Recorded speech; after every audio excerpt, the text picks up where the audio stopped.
A Distant View of 9/11 by Gupta Nam Das. Read by Jayadvaita Swami.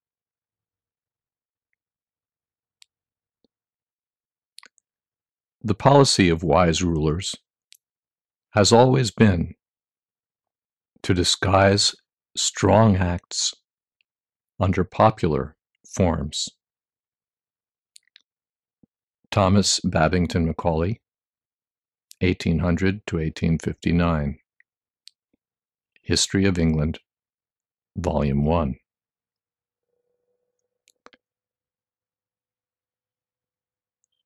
When it all happened on 9/11, I was away from the United States, in the Middle East, to be more precise. I didn't watch the catastrophe on television. I didn't have one. I almost never watch TV and rarely read newspapers. And I can tell you that from my detached and distant vantage point, the events looked very different than to my friends in America. So different, in fact, that I ought to begin by telling you that what I write here does not represent the official views of the International Society for Krishna Consciousness, nor even the unofficial views of more than perhaps a scattered handful of its members. And with that disclaimer, I can now say whatever I want, however strange and radical it might appear. This, then, is an account of how 9/11 and events that followed can be seen from one Krishna conscious point of view.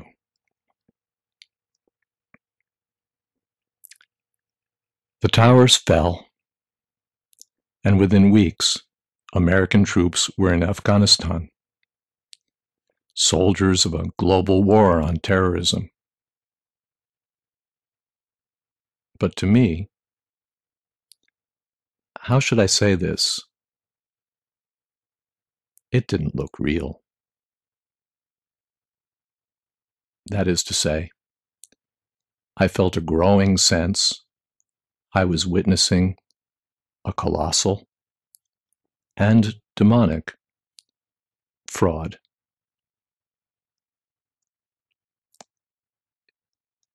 Here's a note I wrote to myself to help piece together my thoughts a few days after America went to war in Afghanistan. What we know for sure about the war. Point. Political leaders cannot be relied upon to give a true picture of what they are doing and why. Point.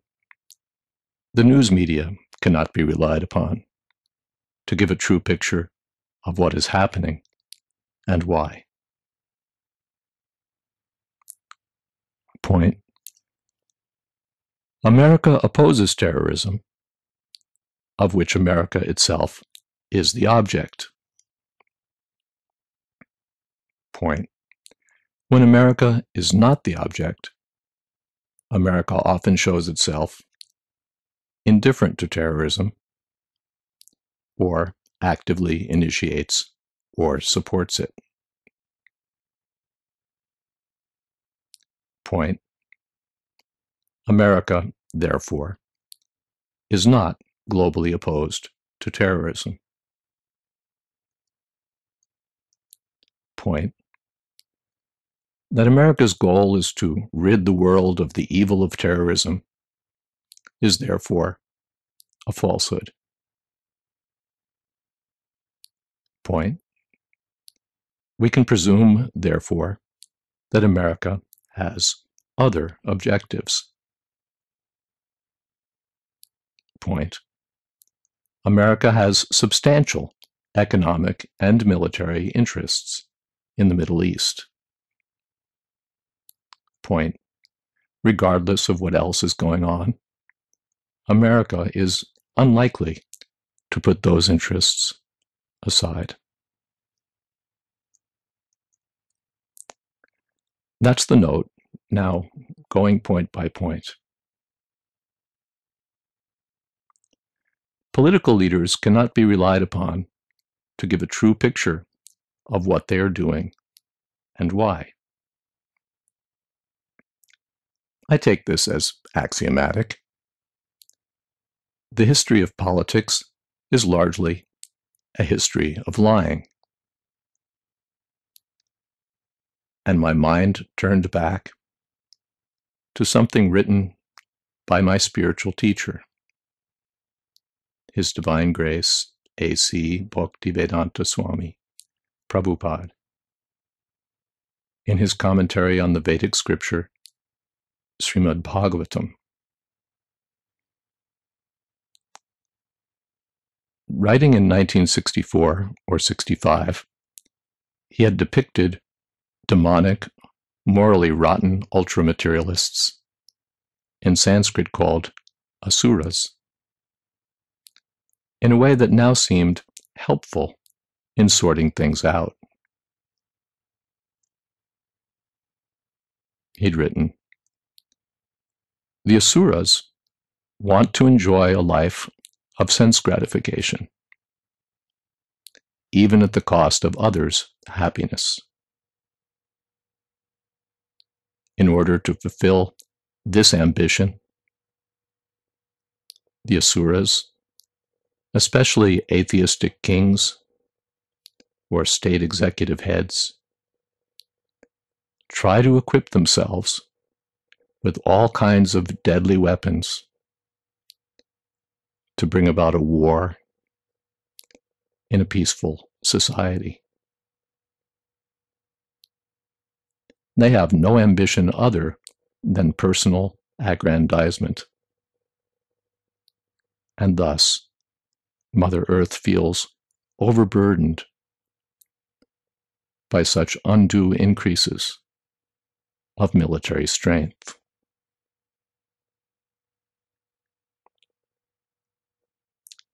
Note that phrase, "They have no ambition other than personal aggrandizement." We'll come back to it later.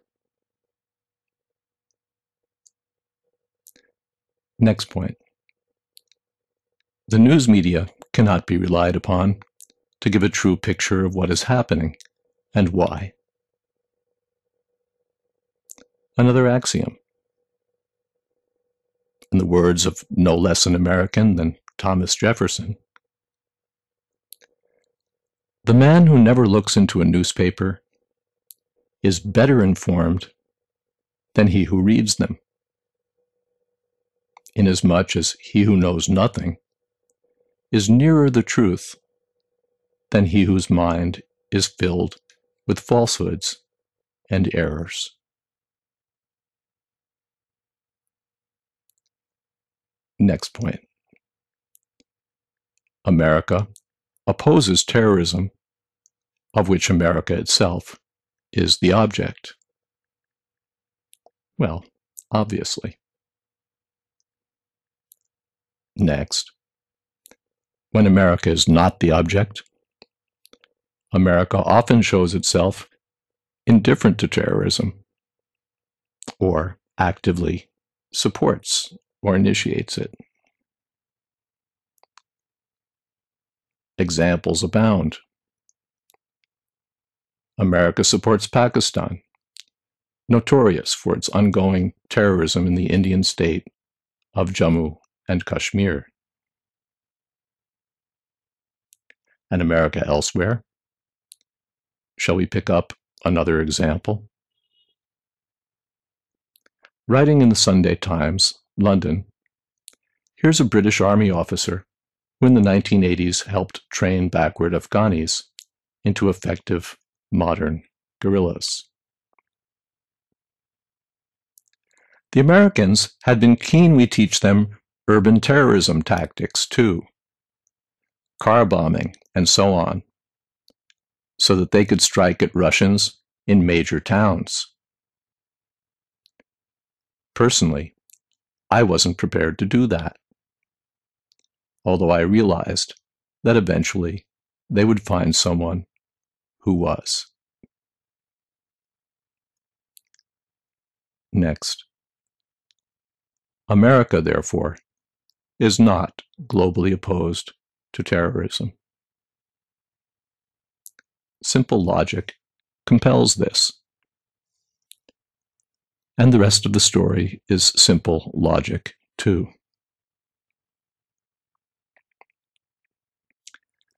Now, before we plunge ahead, for a moment, let's look again at that idea of asuras, or demons.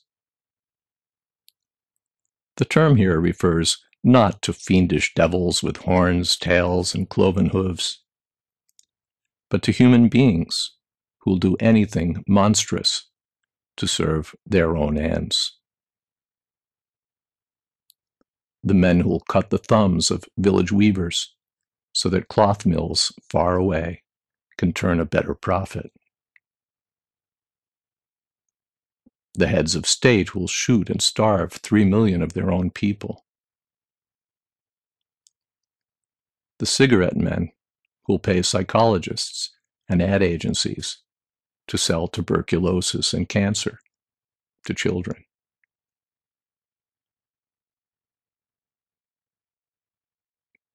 In the Bhagavad Gita, apart from all that's said about spirituality, most of chapter 16 tells of men demonic in nature. Men proud, arrogant, conceited, harsh, and blind. Men who will do the vilest things for wealth and power.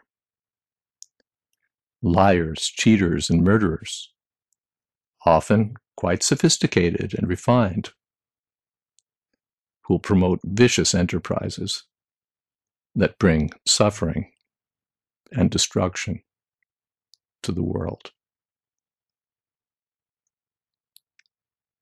We know of such men. We recognize them easily among the leaders of countries other than our own.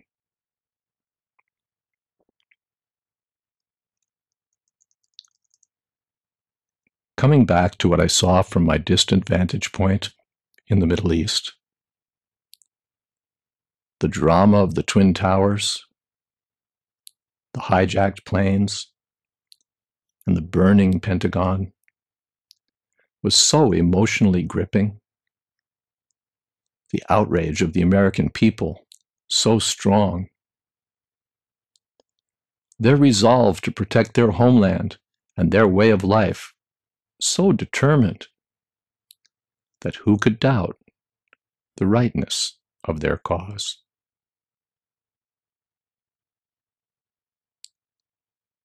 Yet from far away in the Middle East, unplugged from the television, getting most news only in summary, I saw not details, but broader patterns. Patterns that seemed familiar and unsettling. The sequences were too smooth, too natural, too inevitable, too much like a script. An unexpected horror, an unprecedented threat had pulled all America together. An evil villain from Arabia, his next strike could be anywhere, commands a shadowy network of fanatics sworn to destroy us. Our president, vows to drive this evil from the world. Congress rises as one to stand behind him.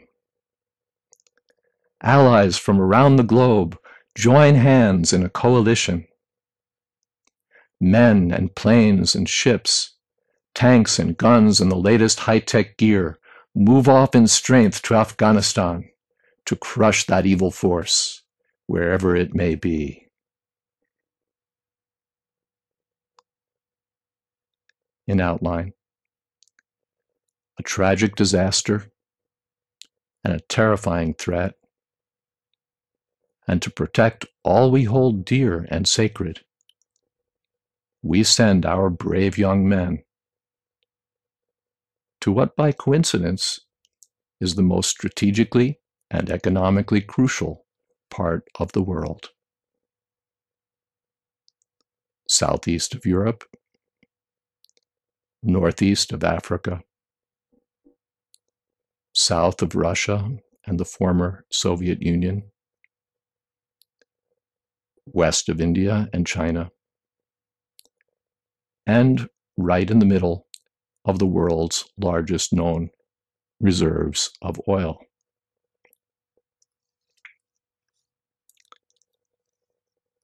As a teenager, I'd been sobered by George Orwell and his negative utopian vision of 1984. Do you remember Emmanuel Goldstein, enemy of the people? The plotting, scheming, deadly mastermind, non-existent to be sure, of whom the double-thinking followers of Big Brother were whipped up into constant hatred and fear. How curiously familiar. Goldstein was Jewish, of course. Yesterday, the Jews. Today, the Muslims. Now we have our bin Laden, that deadly mastermind, always plotting and scheming the overthrow of the United States. He's real. We've seen his picture. He hates us. He wants to destroy our democracy. We need to send our troops to go get him, corner him, surround him, smoke him out. Yet the wily Arab escapes us. What else might be escaping us here?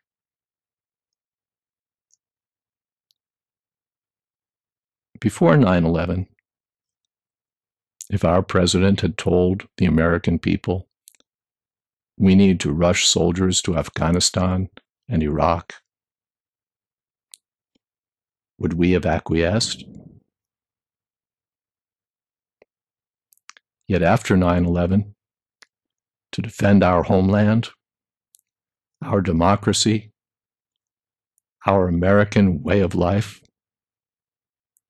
suddenly now all terribly at risk, we stood ready to send men, send planes, send weapons, spend any amount of money. Global war against terrorism. And note, if you will, that it's a war that has no definable end. It's not that the emperor can surrender his sword and the war will be over. Even if we kill or capture bin Laden, now we know it's no longer enough, for his evil network will live on, threatening our homeland, our democracy, our American way of life. And even if we were to crush Al-Qaeda, in other words, now that the Cold War is over, the global war on terror has begun. and it will require our courage, our fortitude, our patriotism, our sacrifice for years, for decades, perhaps for a generation or more. Now we have our soldiers and weapons planted in the Middle East, and we'll have to keep them there for who knows how long, because the war on terror will be a long one, and we'll need to stay there to keep peace in the region. But that passage from the Bhagavatam haunts me. The state executive heads try to equip themselves with all kinds of deadly weapons to bring about a war in a peaceful society. They have no ambition other than personal aggrandizement.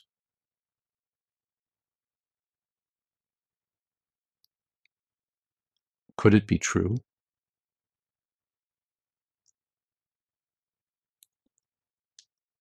Some months ago, on a flight from the Middle East to America, by chance I found myself sitting next to a tall, strongly built British fellow who, when I asked about his work, told me he worked for British intelligence.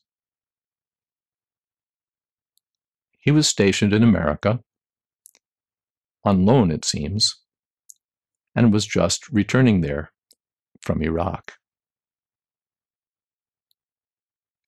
We chatted a bit, and I floated an offhand comment that perhaps the war in Iraq was less about weapons of mass destruction and more about petroleum. He corrected me. Not petroleum. Geostrategy.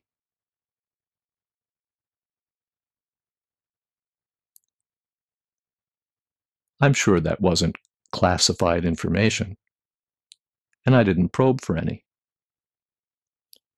Nor did I really know what he meant. I now have a somewhat better idea.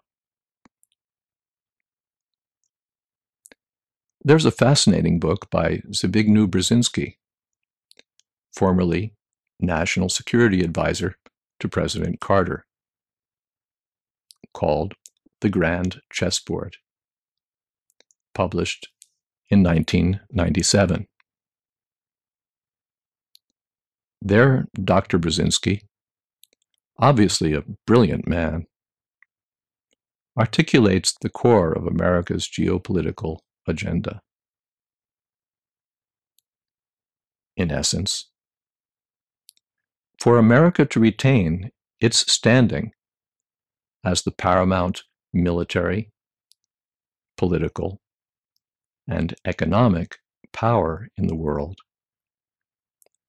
it must exercise a controlling influence in Eurasia, the broad expanse of the European and Asian continents.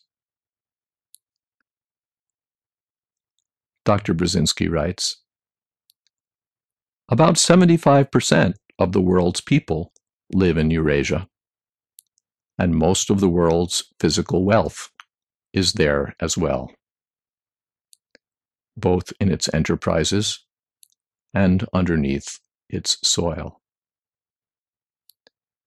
Eurasia accounts for 60% of the world's GNP and about 3/4 of the world's known energy resources.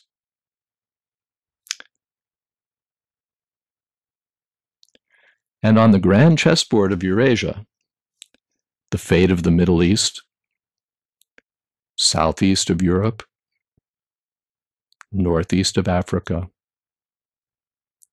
south of Russia and the former Soviet Union, west of India and China, and right in the middle of the world's largest known reserves of oil, is obviously crucial.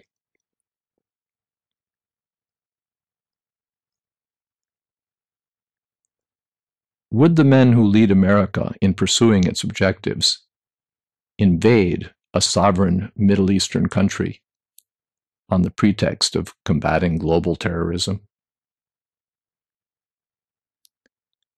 Now that we know for sure that Iraq's fearsome weapons of mass destruction never existed, the answer seems clear.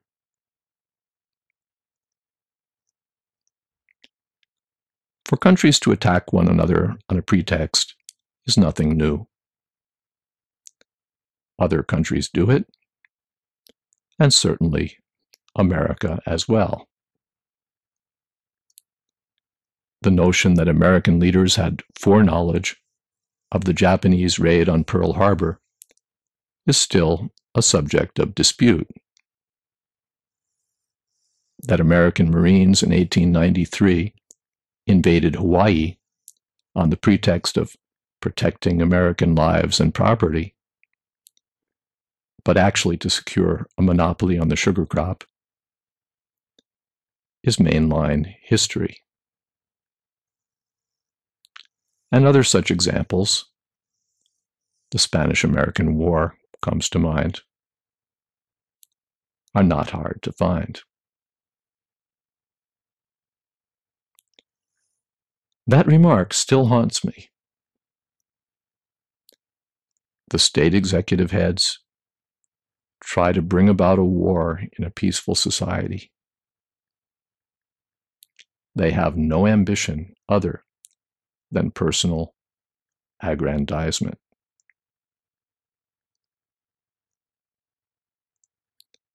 I have nothing against America. Great country. But if I'm to believe the Bhagavad Gita, which I do, America, like every other country in the world, has two kinds of people, the godly and the demonic. And when leaders with demonic ambitions prevail, the limit of the villainy to which those leaders may go defies our power to describe or even fathom. The Gita says, the demonic, their minds crippled, their souls lost, promote ghastly, noxious, horrible deeds that bring destruction to the world.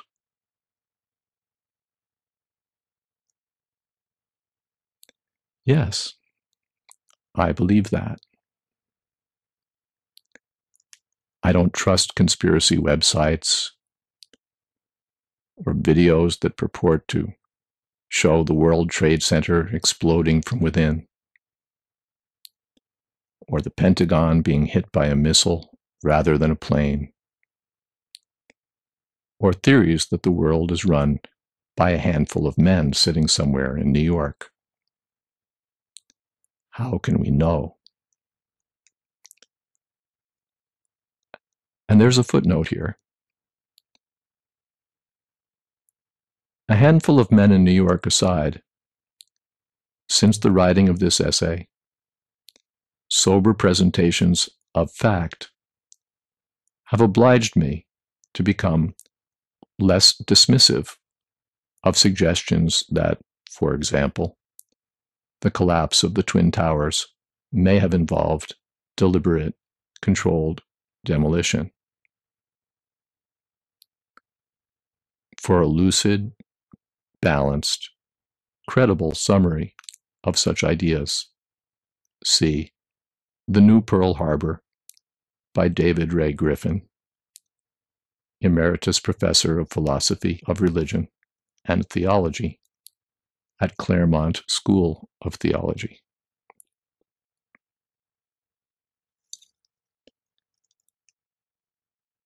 Back to the essay.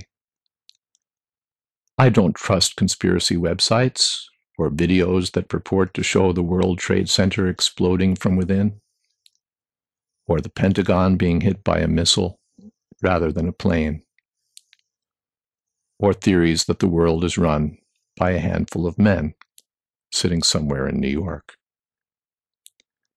How can we know? But I do trust the Bhagavad Gita. So I don't trust men who've dedicated their lives to consolidating power and money. Once you get to a certain level, once you're talking about billions of dollars and whole countries full of resources, the stakes get too high for me to trust that power seekers and plutocrats act mainly for global benevolence. I'm sorry.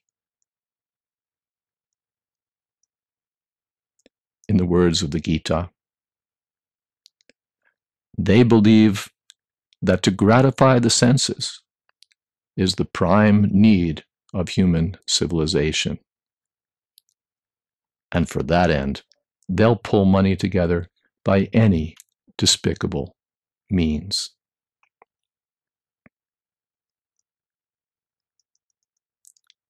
What is there they wouldn't do?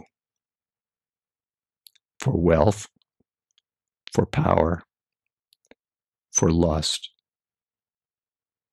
Kings and heads of state have killed their fathers, sold their sisters, locked their brothers in the tower. What is there they wouldn't do?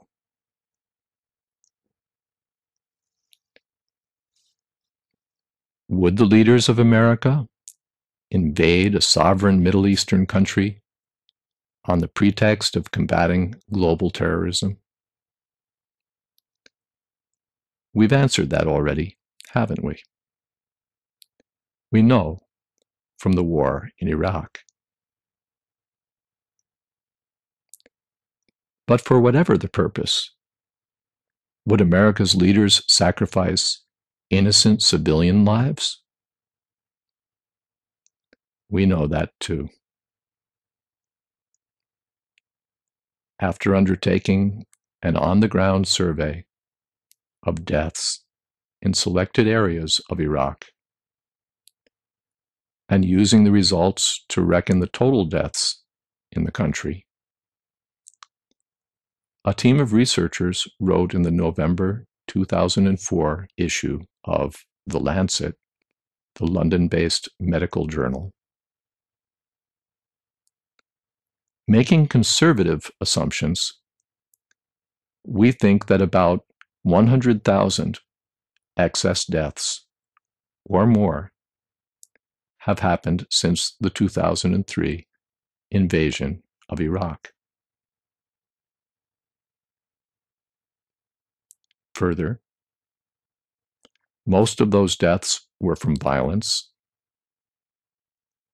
and airstrikes from coalition forces accounted for most violent deaths. And, still further, most individuals reportedly killed by coalition forces were women and children.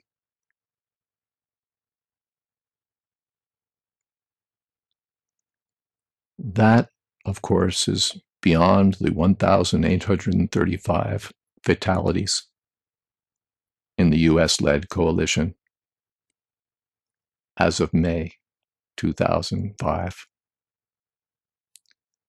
1,655 of those fatalities American. and the 12,348 Americans reported by the Department of Defense as wounded in action. Presumably, American political leaders who plan for war have reasonably accurate estimates beforehand of what the military and civilian casualties will be, and for the goals they hope to achieve, they must think the losses worth it.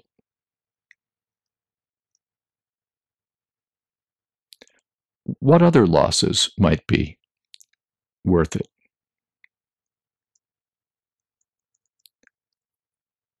As I thought more, back in 2001, about how strange America looked from my perch in the Middle East,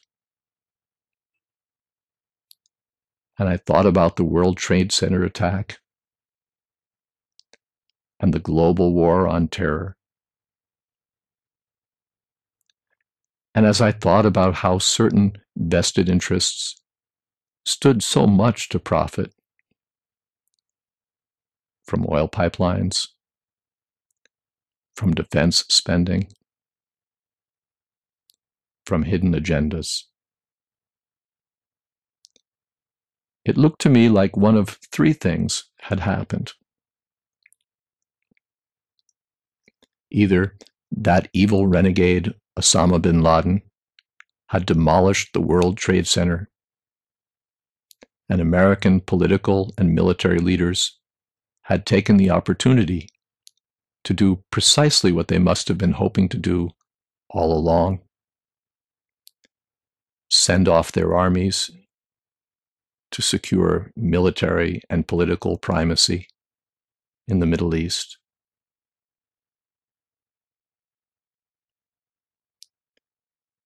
Or else, could people really do these things? Not willing to wait for a pretext. Forces within or affiliated with the American government had themselves engineered the attack.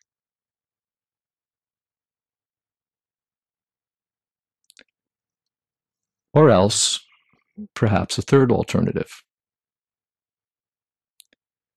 We're going out of town on Tuesday, Osama. The key is under the mat.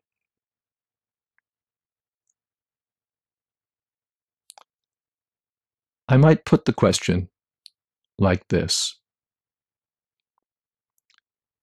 would persons of a demonic character sacrifice two big buildings and the lives of 3,000 American civilians for the opportunity to secure political, military, and economic primacy in the oil-rich and geostrategically crucial Middle East?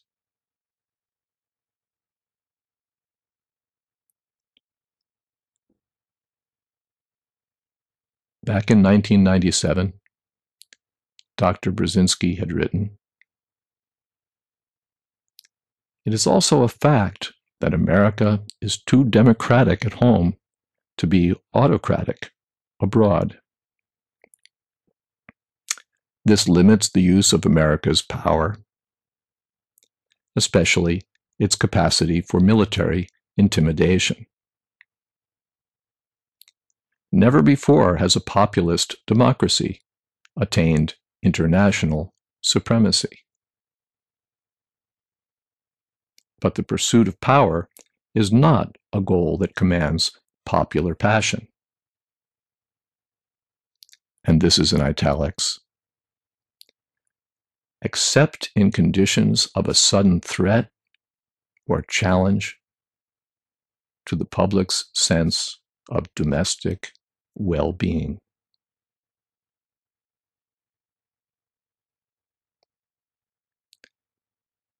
The italics are mine. The thoughts are his. I'm not criticizing Dr. Brzezinski or accusing him of anything.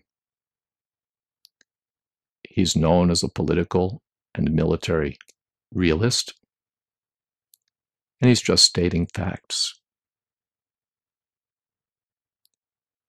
But in the pursuit of power, what might persons of a demonic nature do?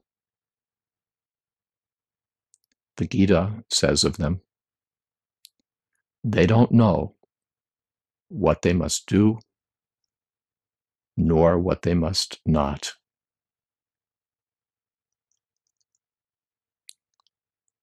Two big buildings, 3,000 civilians. In the logistics of war, not much.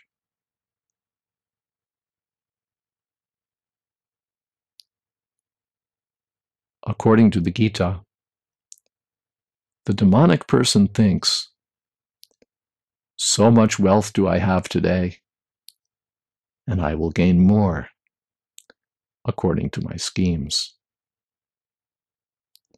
So much is mine now, and it will grow in the future.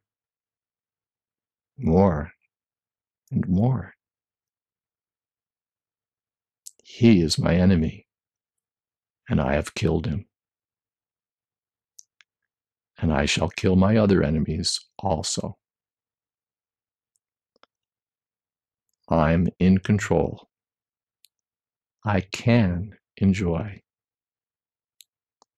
I am perfect, powerful, and happy. I am wealthy and aristocratic. Who else is there like me? I shall sacrifice. I shall give charity. And I shall rejoice. In this way, such persons are deluded by spiritual ignorance.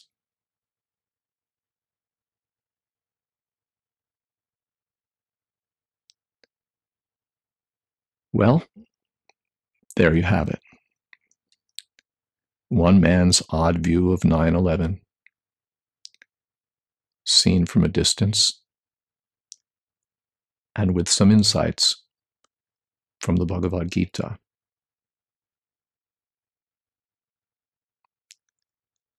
What will I do about it? Not much. I'm not going to go off on a campaign or devote my life to hopeless investigations or hold hands in a circle with conspiracy theorists. The history of politics has always been a history of lies. Whatever happened on 9/11, my goals in life are the same, and they have nothing to do with staying forever in this material world.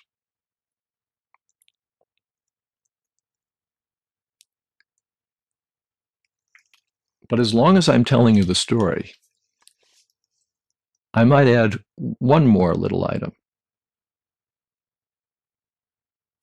I have a friend who, under colorful circumstances, developed an intimate friendship with a former member of CIA staff, a man who'd spent 26 years with the agency and had a 1-1 security clearance, as high as you can go. And that man, without unprofessionally disclosing details, would sometimes tell a bit about his life with the CIA. since the agency's job, he said, was to gather intelligence, at least in part for national security, the people there were naturally strong for schemes that would help them keep closer tabs on American citizens. Things like internal passports, for example. The problem, he said, was that as soon as you'd try to move an inch in that direction, Americans would start hollering about infringements on their civil liberties, and so you'd have to back off.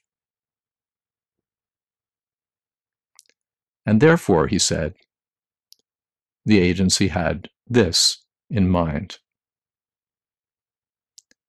They intended to create an incident that would have the American people begging them to increase internal security.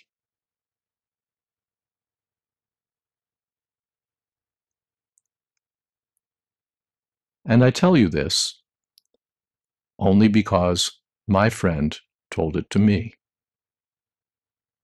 about a year or so before 2 airplanes crashed into the World Trade Center.